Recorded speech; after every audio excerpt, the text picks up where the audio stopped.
Wait! Ikaw ba to? Malaki ang sahod pero bakit up until now nahihirapan ka pa rin? Kung relate ka, hindi ka nag-iisa. Ito ang tatlong rason kung bakit up until now ay nahihirapan pa rin tayo kahit malaki ang sahod natin. First, lifestyle inflation. Dati, kahit maliit ang income natin, pinagkakasya natin. Pero, nung tumaas na, sumabay din ang mga gastusin mo. Bili ng bagong phone kahit hindi naman kailangan. Kasi nga, deserve eh. Mas marami na ang luho mo kesa sa savings mo. Second, walang plano kung saan napupunta ang pera mo.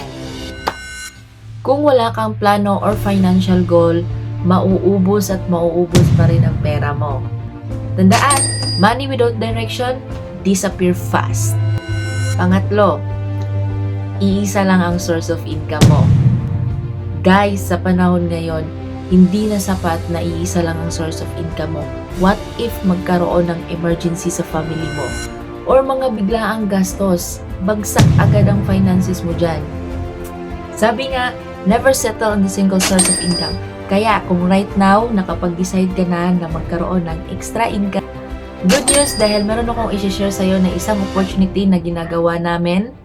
Kahit ikaw ay empleyado, student or senior citizen or even you are an OFW na nahihirapan sa oras mo. This opportunity is good for you. Ang gagawin mo lang dito ay magsiset ka lang ng appointment. Kung may 2 to 3 hours ka na ilalaan dito, ay pwede na yan.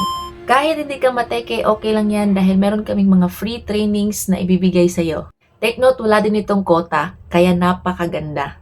If you are interested na mag-start na right now, i-comment mo ang iyong location dito sa baba sa comment section at i-follow mo ako para ma-notice kita.